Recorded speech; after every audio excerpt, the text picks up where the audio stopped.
Welcome back to my channel. বন্ধুরা কেমন আছেন? আশা করি আপনারা ভালো আছেন, আমরাও ভালো আছি। তো আজকে আমি আবার রেসিপি করব, চিকেন রেসিপি।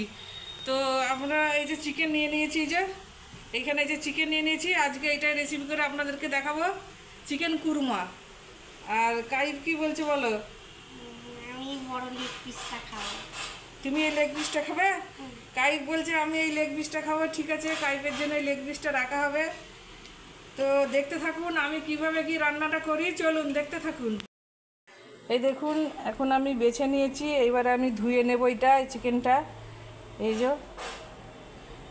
আজকে চিকেনের কুরমা করব। আলুগুলোকে ভালো করে লাল লাল করে ভাজতে হবে। আর এইখানে নিয়ে নিয়েছি আদা রসুন বাটা, আর এইখানে আছে এলাচ, দারচিনি, লং আর তেজপাতা। তো দেখতে থাকুন কিভাবে কি করি। তো এখন আমি ফোড়নে এলাচ, দারচিনি, লং আর তেজপাতা দিয়ে দিচ্ছি।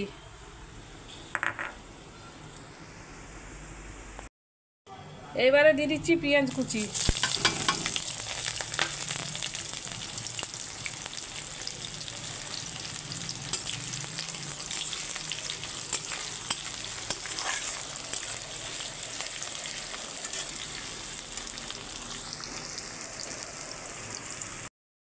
এইখানে আমি আলু ভেজে নিয়েছি, একদম লাল লাল করে ভেজে নিয়েছি। দেখুন বন্ধুরা, কত সুন্দর লাল লাল করে ভেজে নিয়েছি।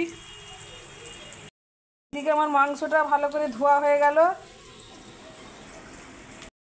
পেঁয়াজ ভাজা হয়ে গেছে। এখন আমি আদা রসুনের পেস্টটা দিয়ে দিচ্ছি।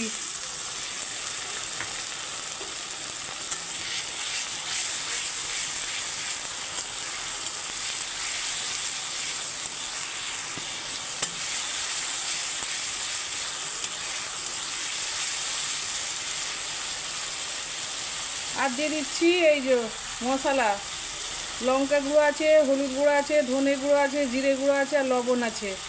এখন দিয়ে দিচ্ছি।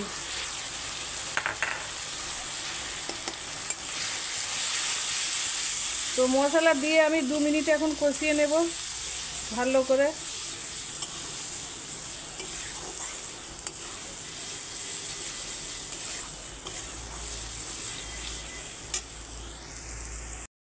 মশলা কষানো হয়ে গেছে, তেল ছেড়ে দিয়েছে ওই দেখুন। আর এখন আমি মাংসগুলো সব দিয়ে দেব।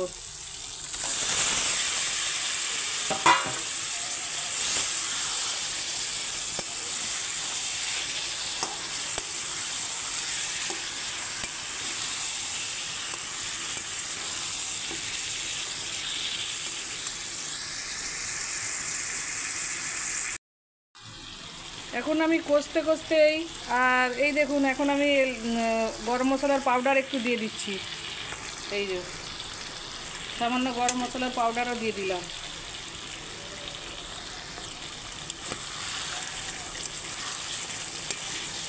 আমার কষানো হয়ে গেছে, এই দেখুন তেল ছেড়ে দিয়েছে একদম। কষানো হয়ে গেছে, এখন আমি আলুগুলো দিয়ে দিচ্ছি, দিয়ে 1 মিনিট কষিয়ে নেব।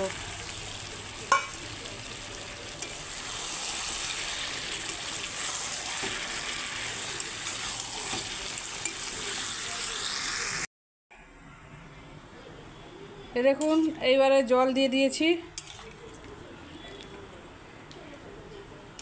এটা একটু ঝোলঝোলি হবে, সেই জন্য একটু বেশি করে জল দিয়েছি।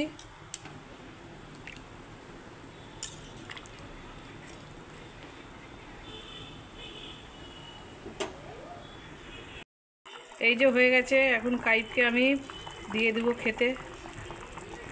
এই দেখুন বন্ধুরা, সেদ্ধ হয়ে গেছে, এখন কাইফ খাবে। আর এটা থেকে এমন সেদ্ধ হয়েছে, মাংস ছেড়ে চলে গেছে। এই যে লেগ পিসটা,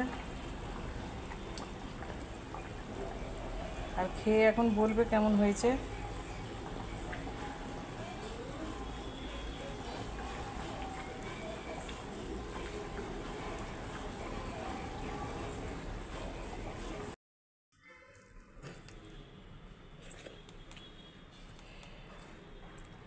কাইফের লেগ পিস খুব পছন্দ। খুব ভালো হয়েছে। খাও খাও, লেগ পিসটা খাও।